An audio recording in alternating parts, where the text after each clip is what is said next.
Hi there. My name's Songbird. Welcome to the vault. 13-51-4-84-0. All part of the biggest, dirtiest, most far-ranging conspiracy of all time. That's like ever.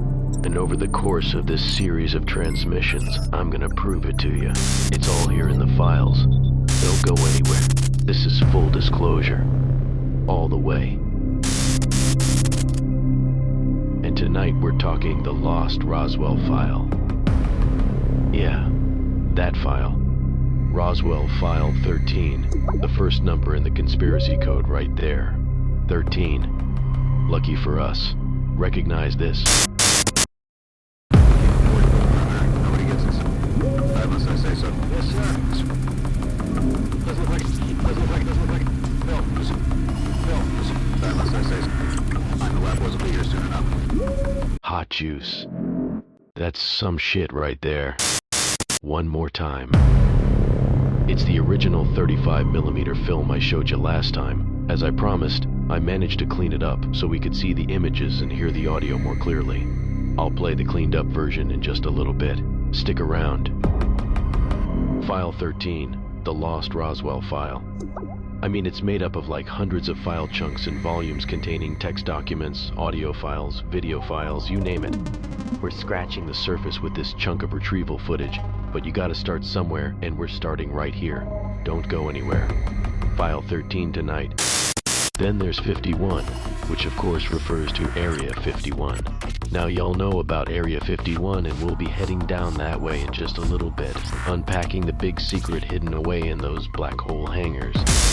Likewise S4, famed hangout of UAP legend Bob Lazar down there at Papoose Lake, Nevada, home to the most super advanced engineering workshop this side of the Milky Way. We'll be down there in a bit too. And while we're there, we'll do our best to pinpoint and unmask 84, the next number in the conspiracy code. That's Hangar 84 right there. But not the Hangar 84 you think you might know about. The hangar at Roswell Army Airfield, where the crashed disc was first hidden away. Not that hangar. The Hangar 84 we're talking about here is one you won't have known of or visited before. We'll be opening it up and seeing what's packed away inside that badass in a little bit, so don't go anywhere. Hang right where you are. And last but not least, we'll be ring pulling the big 0, the last number in the code. 0, that's 0-point energy, free gas, anti-gravity propulsion, and the 0-point energy that fuels it. That's what all the secrecy around Roswell's about when it comes down to it. Crazy thing is, we could run the world on $0 with that kind of oil, the free energy kind, but the authority and those they control ain't about to let that happen, not while their power base remains afloat by the lifeblood of the sacred rivers, the rivers of black blood that lubricate the planet's arteries, black gold. That's what the top secret back engineering program's really all about. A race to be first to the 0-point, patent it, lock it away. You can't make $1 out of free energy. No dollar, no control, no oil, no dollar, no control, no oil, no dollar, no control, no oil, no oil, no oil, no oil. You get the drift. More on this in a bit. Stay with me. First though, Roswell File 13, also known as the Lost Roswell File. Although, as I said at the end of the last transmission, this file contains a whole lot more than just stuff about Roswell. A whole lot more than just the Roswell crash. Like it's a kind of ground zero for pretty much all there is to eat on the UFO UAP menu, at least so far as the visitors are concerned. Who they are, what they want, where they're from, why they're here. In many ways, this file is the holy grail of the entire phenomenon. No two ways about that. But let's stay tight on the 1947 Roswell crash for the moment, because it too is a kind of holy grail all by itself, like it's the immaculate conception of everything UAP, past and present, specifically with regard to the visitors, and even more specifically our relationship with them. That's what this is all about, our relationship with the visitors. That's what's driving me to do this, the fact that there's a faceless, above-the-law cabal of military-industrial czars intent on keeping the truth about the visitors hidden from you, me, from everybody, the Authority. As we saw in Transmission 2, this cabal is known as the Authority, and if I've learned anything at all from the files, it's that there's a concerted effort on the part of the Authority to hide the truth about the UAP phenomenon, and more specifically, to block any potential relationship forming between us and the visitors. For a full reveal on the Authority, check out Transmission 2. It's all laid out right there.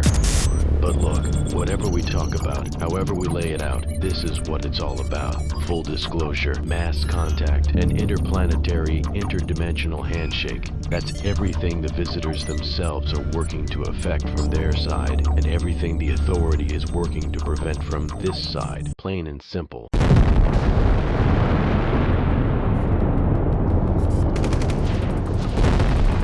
As we covered in the last couple of transmissions, what the visitors are concerned with right now is preventing us, or perhaps I should say protecting us, from blowing the world to shit before we even get the chance to say hello.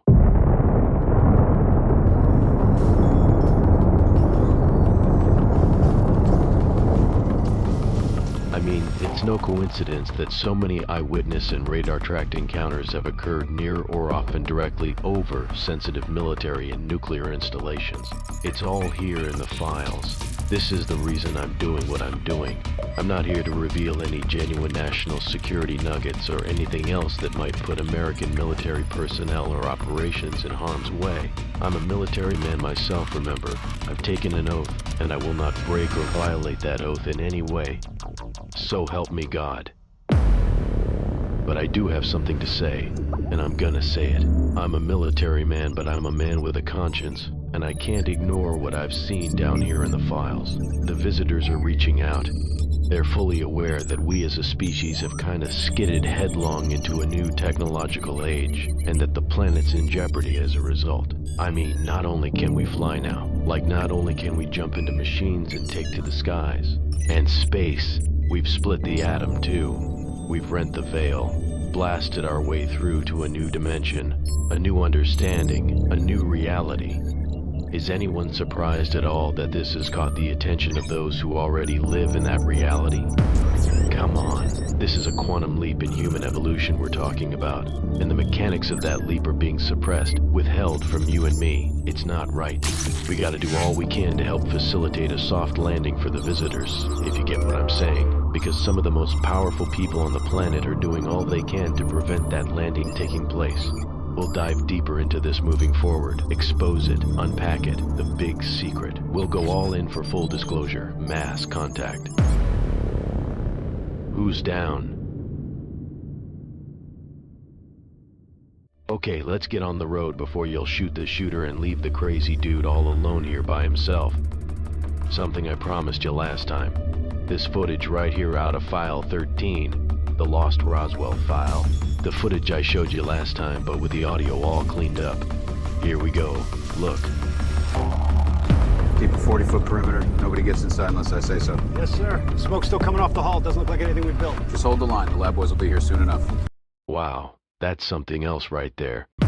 Okay, let's take it clip by clip. Now you gotta say, it seems like these guys are fresh on the scene here, like they're the frontline grunts with little or no real understanding of what they've stumbled upon. Listen to what's being said here. It's the senior officer speaking off camera. Keep a 40-foot perimeter. Nobody gets inside unless I say so. Yeah, he's saying they need to keep a 40-foot perimeter, and that no one gets inside unless he says so. I'm guessing he's already given permission for these two dudes to get in closer and inspect the damage. Right here, listen. Still coming off the hull. Doesn't look like anything we've built.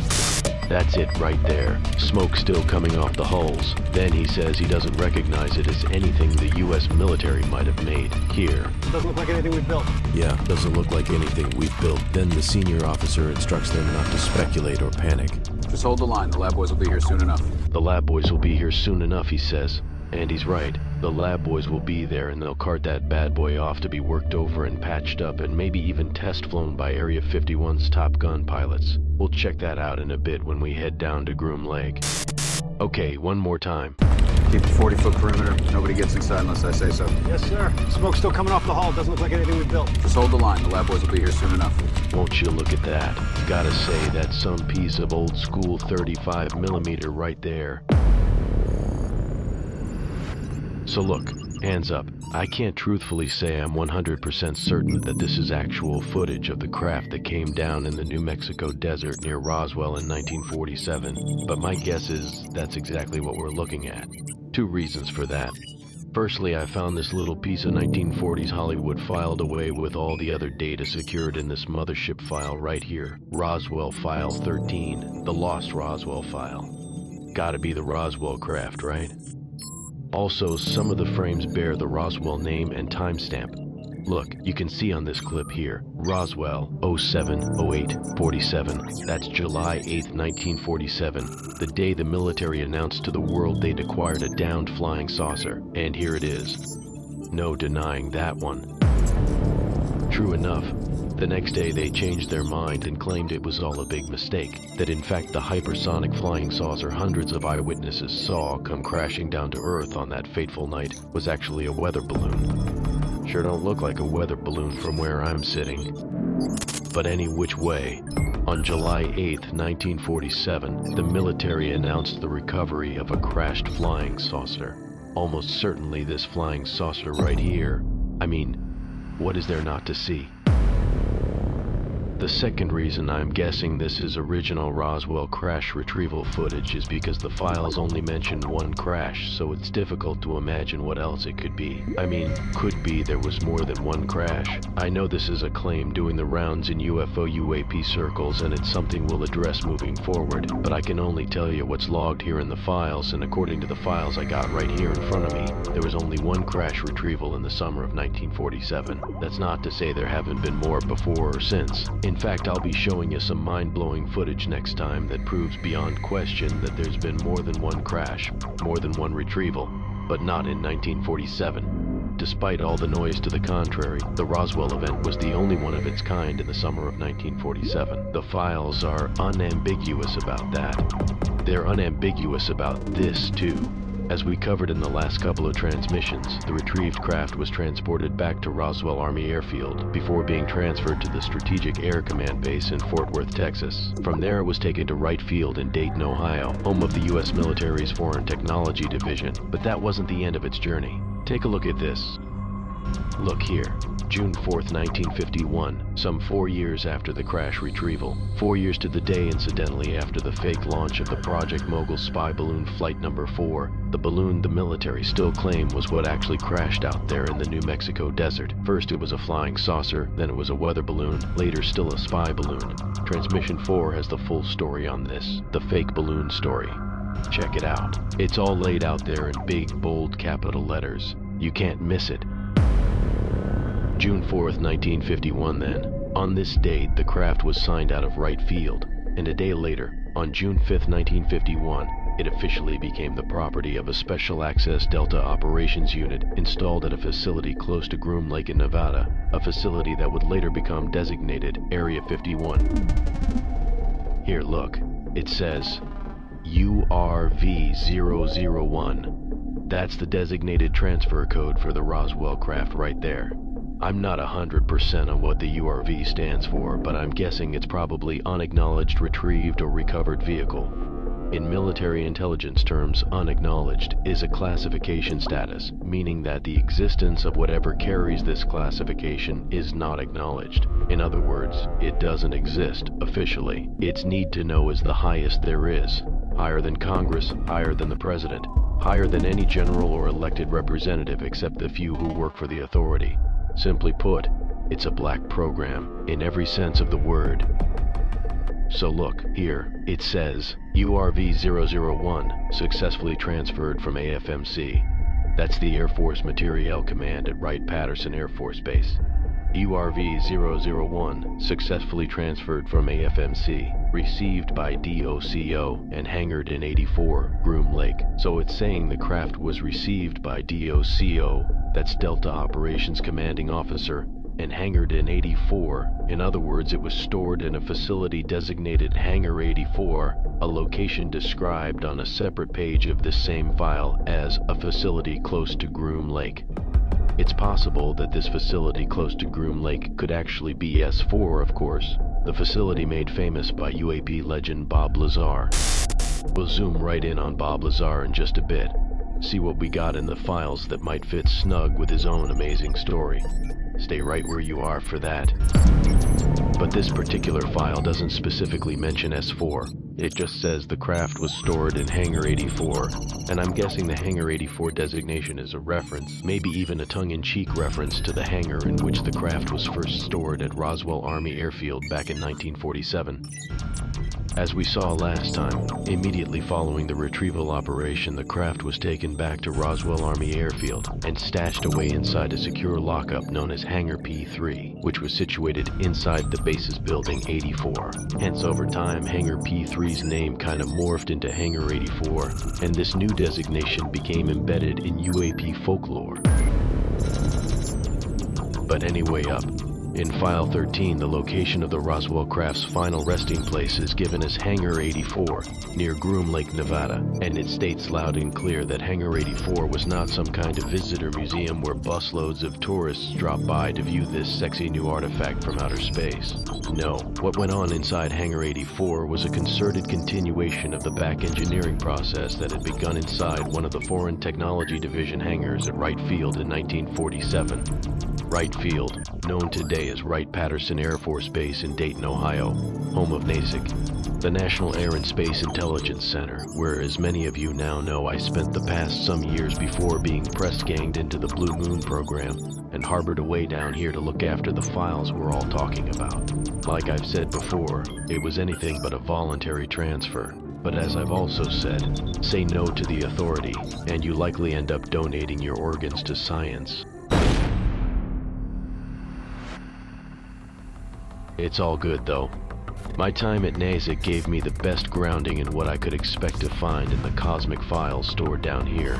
I mean, nothing could prepare you fully, but at least themes like UAP crashes and visitor contact and back engineering anti-gravity drives were not in any way new to me. I wasn't fazed by any of that. It wasn't that shook me up. It was the extent of the cover-up, and even more so, the reasons behind that cover-up that turned me inside out. Fact is, we're on the brink of reproducing zero-point energy, effectively the gas that fuels these incredible spacecraft. I don't want to say too much about that right now because there's a lot I haven't been able to access just yet. I don't want to speculate, don't want to give it to you half-baked. Suffice for now to say that what we term anti-gravity, I mean, we call it that for want of a better term, right? I mean, we don't even know what gravity is yet, much less anti-gravity, but the visitors know. They don't call it anti-gravity, they call it zero point, and they know how to create it. Hell, they run their machines on that zinc juice. Zero point energy, free energy. That's where the cover-up gets ugly. That's where it begins and ends. That's the big secret right there. Energy that would cost us $0, $0. But here's the thing. And if this don't freak you upside the head, nothing ever will. Listen to this. Okay, gotta get out of here before my location ID takes a hit and the science lab guys come looking to harvest my organs. Bob Lazar and the 0 Point Conspiracy next time will blow the big secret wide open. More mind-blowing footage for you too. Gotta be there for that one. Meantime, don't forget to subscribe and hit like and leave a comment and all that stuff. And if you're wanting some backstory on me, there's a video by that name somewhere on the channel. Check it. It'll tell you all you need to know. Okay, I'm out. Stay alive. I'll be back.